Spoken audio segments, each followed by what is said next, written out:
Do your prayers get you through a tough time in life? Do you pray? Do your prayers get you through even the night?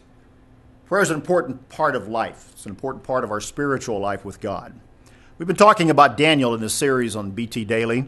In Daniel chapter 6, there is the story of Daniel in the lion's den. It's one we all learn when we're young. It's one of the favorite stories in the Bible.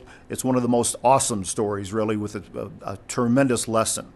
When you look at the story there of Daniel in the lion's den, you find Daniel being trapped by the only thing that the politicians of the court there in the Persian court could get him on, and that was his own personal life. They had probably gone through all the records to find out if Daniel had compromised or embezzled money or had done something that was against the law, and they couldn't find anything. And so when they couldn't find something to get Daniel trapped on, they made up a law where people could not pray but except to the king and to the idols of the empire. Daniel went, as the account says, back into his apartment and knelt down to pray as his custom was 3 times each day. And it was there that they caught him in the only thing that they could catch him on, and that was prayer. Interesting, isn't it? What did they do? Well, they threw him into the lion's den against the wishes of the king.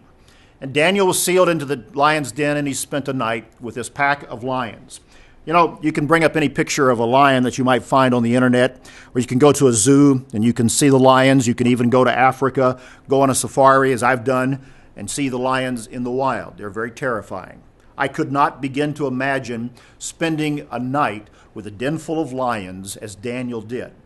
I've often wondered, what did he do? Did he sleep? Did he pace the floor? Did he stare them down? Maybe all of those things. Probably didn't sleep too much. But I'll bet he prayed a lot to get himself through the night. Because when daylight came, he was still alive. And all those who had accused him were thrown into the lion's den, and the king was happy. It's a fascinating story. But the most important one, I think, for you and I to think about and to learn from is the fact that prayer gets us through the tough times of life. Prayer is our connection to God. When Daniel prayed, his mind was lifted to bigger things beyond the politics and the money and the wealth and the trappings of the court and the life that he had. When you and I pray, it lifts us toward God and puts our minds and our hearts on the most awesome, incredible being and thoughts and images that we could ever have, and that's God himself, his purposes, and his plan. And it can get us through tough times in life. It can get us through the darkest nights. Prayer. Make it a part of your life. Don't let anyone or anything compromise you on that vital key in a relationship with God.